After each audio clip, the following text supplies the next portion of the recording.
Our projection is you could see silver this year $300 to $500 an ounce. Much of that should occur within the first couple quarters of that spread breakout by middle of this year. Do you want to buy the stock market? The world's selling it now. You want to buy the T-bonds? What's left? What's doing well? Well, you buy silver. Instead, all we're hearing on the internet is let's short it, let's short it. It's over, it's over. Long silver over gold. And I'm of the view that probably you're going to be well past 100 before you even see a correction. If there is an asset on the planet that is overly cheap in relation to anything else, including the metals they get out of the ground, it's the gold and silver miners. They are free. If we do get a correction because of the Supreme Court ruling, gold's reality is this. You'd be $8,500 gold. You think that's crazy. No, it's not. It's done it twice before. And do policies that, even Powell will have to do. Of course, and if he doesn't, you know what Trump's going to say.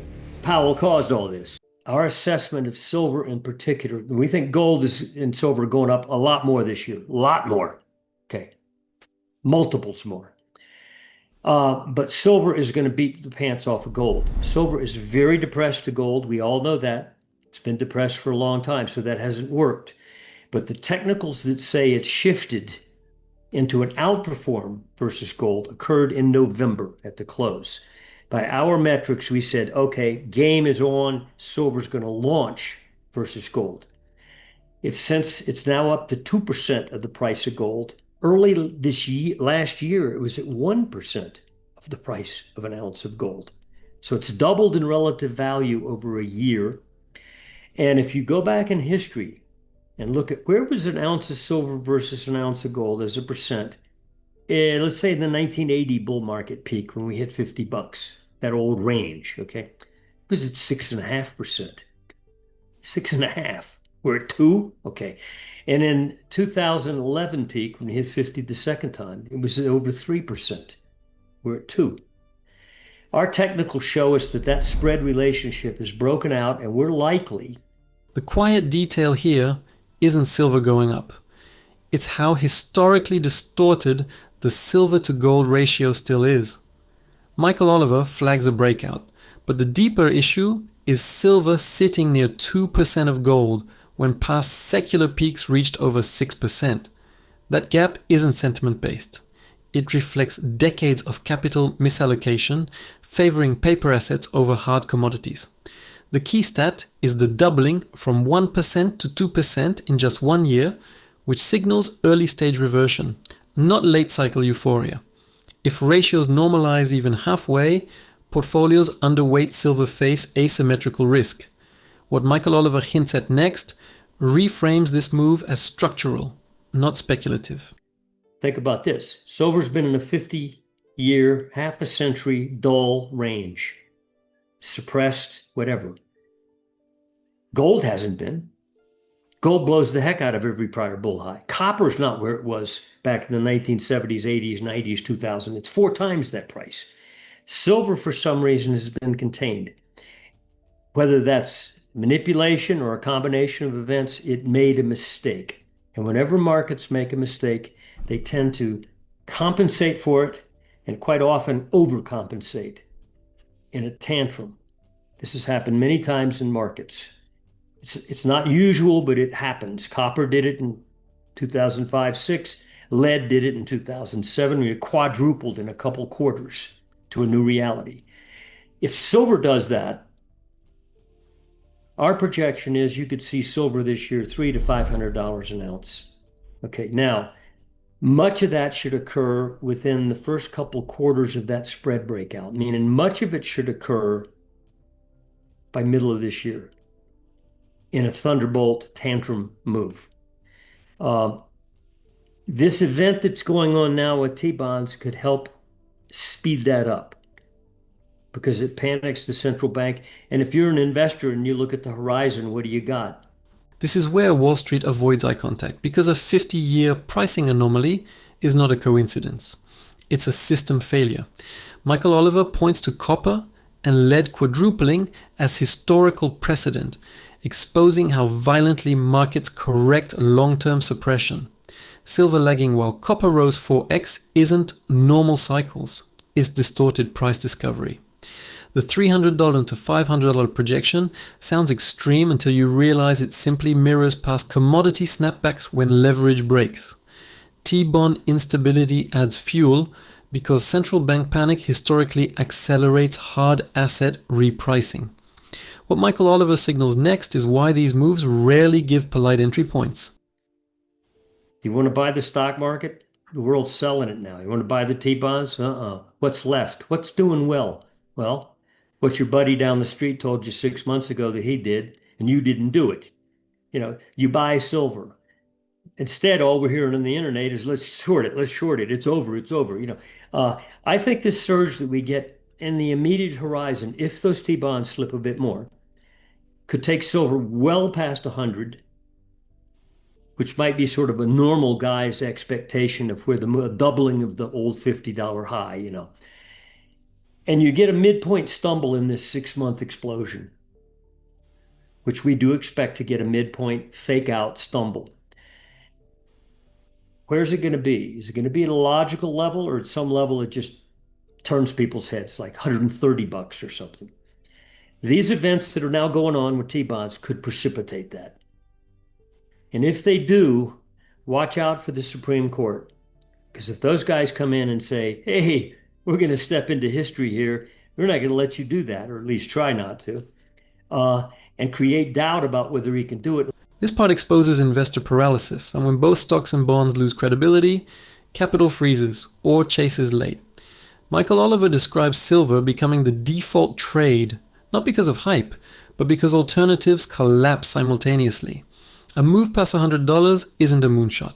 It's the arithmetic doubling of the 1980 and 2011 highs during bond stress. The midpoint pullback he mentions matters because leveraged investors get shaken out right when conviction is needed. Supreme Court intervention risk adds volatility, not safety. What Michael Oliver outlines next explains why corrections here punish hesitation more than risk-taking. In which case, panic's over, right? You could get a lot of volatility at that point. Anyway, long silver over gold. So you're suggesting, you're suggesting Congress isn't going to do the right thing, so the Supreme Court they'd be too slow anyway. The Supreme Court could do it like they put their foot down and say, okay, we've already decided, we got enough majority or whatever. We don't want you to do that. Can't let you do that. And even if he goes to some alternate policy, which he says he's got, and all this stuff, fine, good, okay, whatever. But the point is that would at least temporarily help put out the fire that we perceive to be of Europeans dumping our bonds, Europeans dumping our stocks, etc.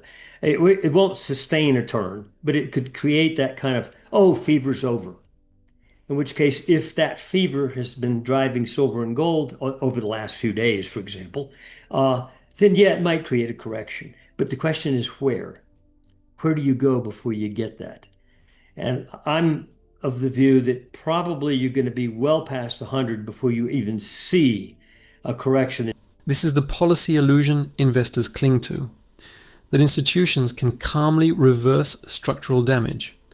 Michael Oliver highlights that even decisive Supreme Court action would only pause, not repair, capital flight from bonds and equities. European selling pressure isn't emotional. It's currency and yield math reacting to deteriorating confidence.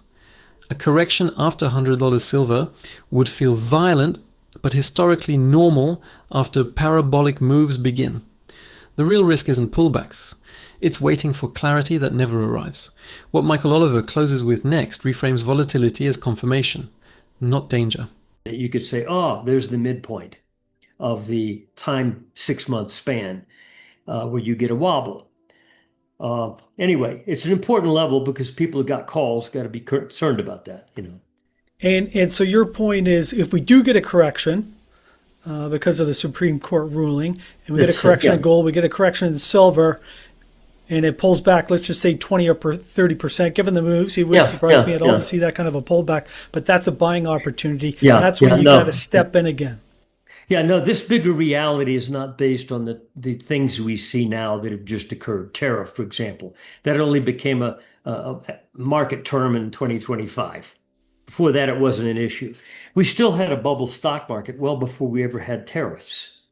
Okay. He'd had a 15-year bull that took the S&P up tenfold and the Nasdaq up 20-fold over a span of decade and a half. Money printing, M2 growth, free money in the Fed funds rate. So you already had a bubble. Markets love blaming headlines, but bubbles are built quietly long before the excuse arrives.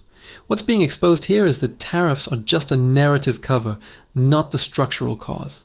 Something Michael Oliver has warned about when excess liquidity drives price far beyond fundamentals. A 10x move in the S&P and a 20x move in the Nasdaq over 15 years didn't come from productivity miracles. It came from suppressed rates, exploding M2, and cheap leverage. Even a 20 to 30% pullback in gold or silver wouldn't break the trend. Historically, those corrections often reset sentiment before the next leg higher. For investors, the real risk isn't volatility, it's mistaking noise for cause. What Michael Oliver highlights next reframes why corrections matter more than headlines. So this issue of the tariff coming going, that issue, is not really the factor. It's the newsy factor right now, but there's bigger issues. Same with the T-bond market. It's not in trouble now just because we have tariffs. It's in trouble because it's in trouble. Jamie Dimon has said that for months. You can't keep playing this game decade by decade, and you've got to face the consequences pretty soon. That you've got a spending problem versus the GDP, et cetera. So anyway, we're in that, and don't run if you've got leverage positions like I do. I have some leverage positions, especially call options on SLV, for example. I'm keen to move those over and move more into unleveraged at that point, because the big move is still coming later this year, after this jiggle, whenever we get the jiggle. That's good to know. Michael, I'm just curious what your time frame is on those call options. Well, I'm in September's now, so and I've already been lightening my position and moving more into junior minors, because I think right now, from the perspective of this coming year, but probably even the come next 6 months. When even bond markets start flashing warning signs, leverage quietly becomes the real enemy. This passage strips away the tariff distraction and points straight at debt, deficits, and an overstressed treasury market. A concern Michael Oliver has echoed as structural rather than cyclical. With US debt to GDP pushing past 120% and major banks flagging sustainability risks, volatility becomes a timing issue, not a thesis breaker. Rotating out of call options into unleveraged exposure isn't fear. It's risk management when liquidity tightens. For portfolios, this is about survival first, upside second. Michael Oliver's next point shows why positioning matters more than predicting the exact week of a pullback. If there is an asset on the planet that is overly cheap in relation to anything else, including the metals they get out of the ground, it's the gold and silver miners. They are free compared to their historic valuations to an ounce of gold. And when we examine the technicals of, let's say, the XAU index, which is the gold and silver miners index, been around since the 1980s, we plot that history of its relative valuation to gold. We can see a technical breakout level that we're right now challenging, that goes back 11 years, where it's been confined in this little base at exceptionally cheap relative levels, dirt cheap, like between 4 and 8% of the price of gold.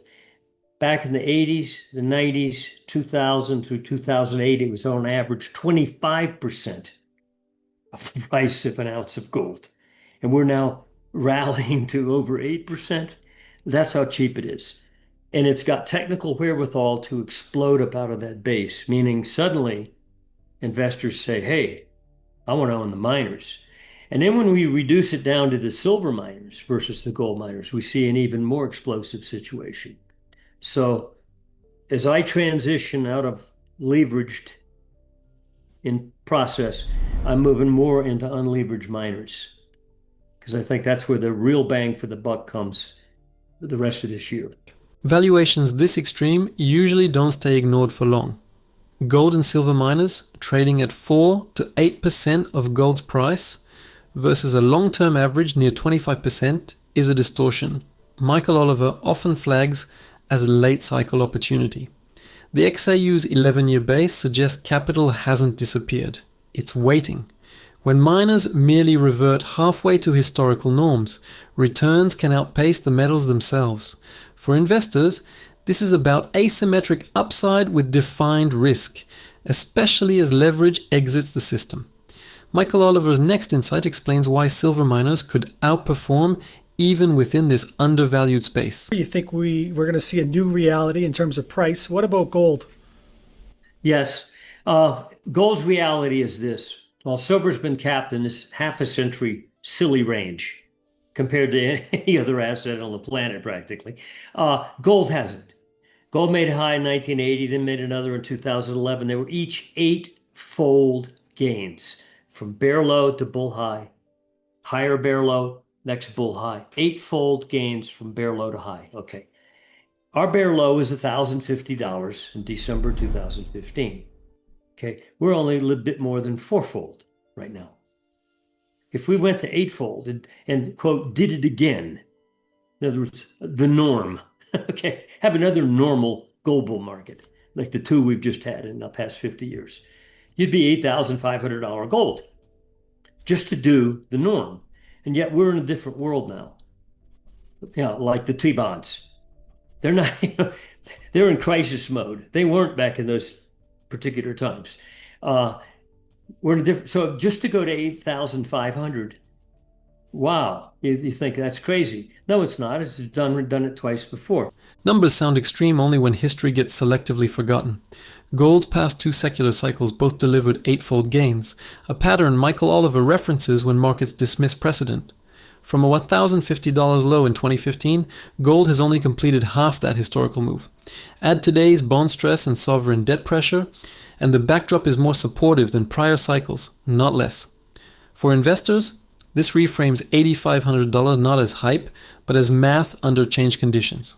Michael Oliver's next warning ties gold's upside directly to risks most portfolios still ignore. And yet silver is just now taken out its 1980 high and its 2011 high.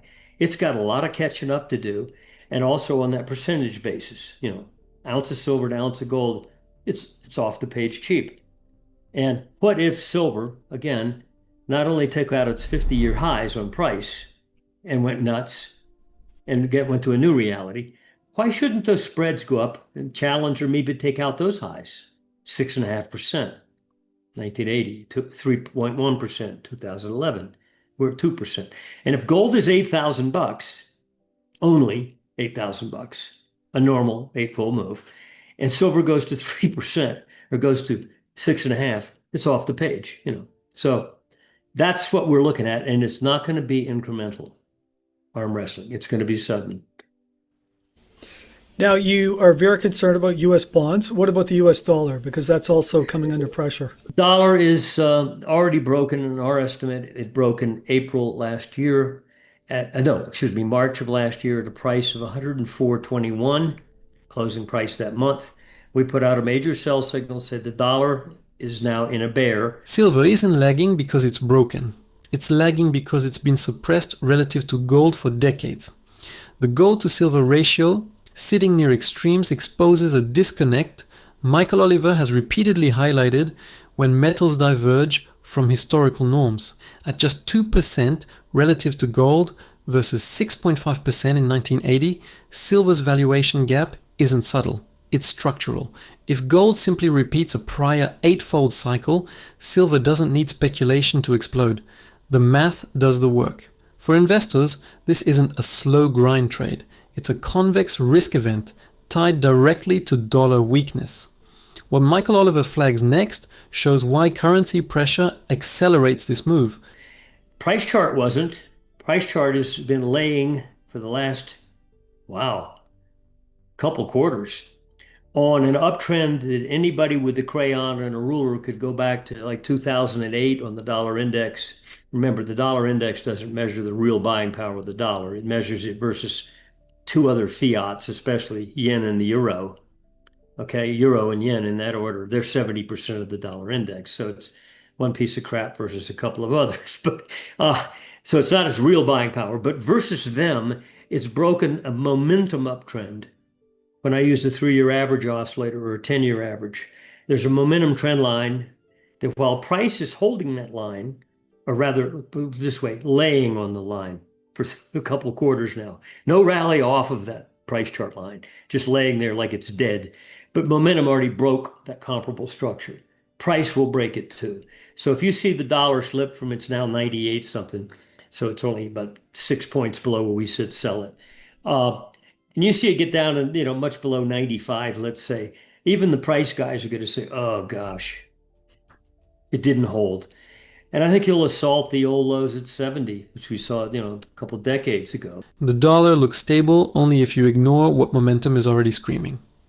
As Michael Oliver points out here, price can stall while internal momentum quietly breaks first. And that's exactly what's happened since early 2024. The dollar index isn't real purchasing power anyway, with 70% tied to the euro and yen, yet even that diluted benchmark is rolling over. Historically, when momentum leads price like this, downside accelerates fast once 95 fails. For portfolios, this shifts capital toward real assets and away from dollar-denominated complacency. Michael Oliver's next observation explains why this breakdown matters more than most investors realize. Wow. But that's sort of meaningless because it's like, who cares? It's one piece of paper versus another. They're both degenerating in real value year by year, decade by decade. It's real value is, I've said this probably in an interview before. Your granddad built a house for 4,500. Your dad built one for 45,000. And now if you want to build the median price, it's 450,000. Everything else is meaningless if T-bonds start to go down. People go hands in the air, okay? And same with the central bank. Well, what's the prime beneficiary of the central banks going berserk? Printing money, expanding money supplies, playing games. Gold, real money. Silver, real money. And that's why today you've got this sharp down in the S&P based on the news about the T-bonds, especially in Japan, having crashed, and ours are behaving sick. But gold's up sharply, silver's up even more sharply, and the miners are up. I thought the miners are supposed to go down with the stock market. Remember that? A sharp drop in the stock market, miners go down. Instead, they're up 3 or 4%. What's going on? Okay. What's going on is reality. Nominal prices distract investors from the only metric that actually matters, purchasing power. Michael Oliver frames this clearly by anchoring value to real-world costs, like housing rising from hundreds to hundreds of thousands. When bonds crack and central banks respond with liquidity, capital doesn't hide in stocks. It migrates to monetary assets. Gold and silver rising while equities fall is not an anomaly. It's a regime shift signal. For investors, miners gaining 3 to 4% during equity stress is a warning that all correlations are breaking. Michael Oliver's next point explains why bonds are the trigger, not the headline. The question is, do we get a further sharp drop in the T-bonds like real soon? Because if that happens, you could see verticality in silver and gold like you've not seen so far in this advance. I'll pause there, and we can get on with those later on. But anyway, that's right now we're sitting on a potential tender box that could literally unfold in days in both directions. So your big concern are the bonds, the U.S. bonds. And I always watch the 10-year, and the 10-year's gone from like 4% up to 4.30, call it. I don't watch the 30-year. What's the yield on that? I don't even keep up with it. It's like a 5 or something. You're just looking at the price. I look at the price, but the point is it's nailed at its ceiling. The yields haven't come down for the last several years, since 2022 when they surged. And yet the Fed's cut rates are on the short end. They don't control that beast. And that beast is too big to let go. There's a go ahead. I was just going to say this is another big concern with the U.S. government because they have $8 trillion worth of bonds that are maturing this year. This isn't volatility. This is a pressure point the system can't diffuse quietly. As Michael Oliver notes, long-term yields have ignored rate cuts since 2022, exposing the Fed's lack of control over the bond market. With the 10-year pressing above 4.3% and roughly $8 trillion in maturities looming, refinancing risk becomes immediate, not theoretical. When bonds lose credibility, metals don't rise gradually. They gap higher. For investors, this is the kind of setup where protection matters more than precision. Michael Oliver's next warning clarifies why timing here could be measured in days, not quarters. They have to roll them over and they have to refinance them, hopefully at a lower interest rate. But Right. if things continue like this, they're not going to get those lower interest rates. Yeah, So to your yeah. point, they can't control the short end. The long end, yeah, the long end they can't control, yeah. The issue is though the speed of this event. If we're entering like what Japan just experienced last night in their T-bonds, their bond market, uh, which has been going up in yields and yields ongoing, but now it's spiking.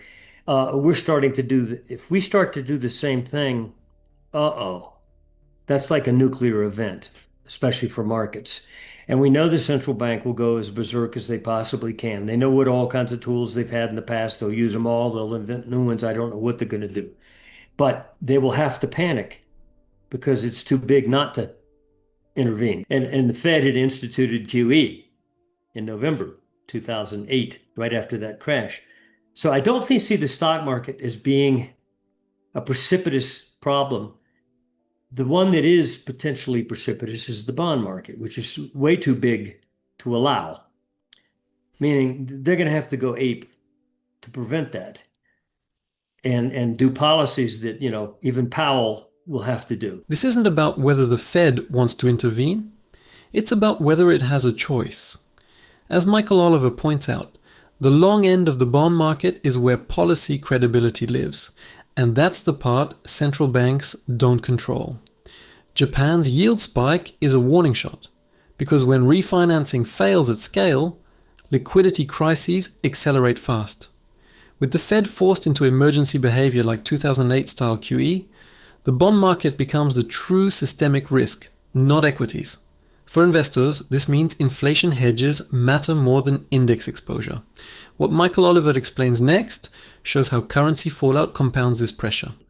Of course, and if he doesn't, you know what Trump's going to say? Powell caused all this. Okay. It's a neat game anyway. But I've been watching the T-bonds. The dollar will, I think, yes, will follow. If you slip another several points on the dollar index, it will start to drop. And of course, what does that do to the Europeans who own a lot of US stocks in the last few years? They're not only losing on stock price, but they're losing on the conversion back to the euro. So that could become an issue as well once that dollar index really does start to slip on down. So these factors are in play. And I think gold and silver have known it all along. Political blame games distract from the real transmission mechanism. Currency loss layered on asset loss.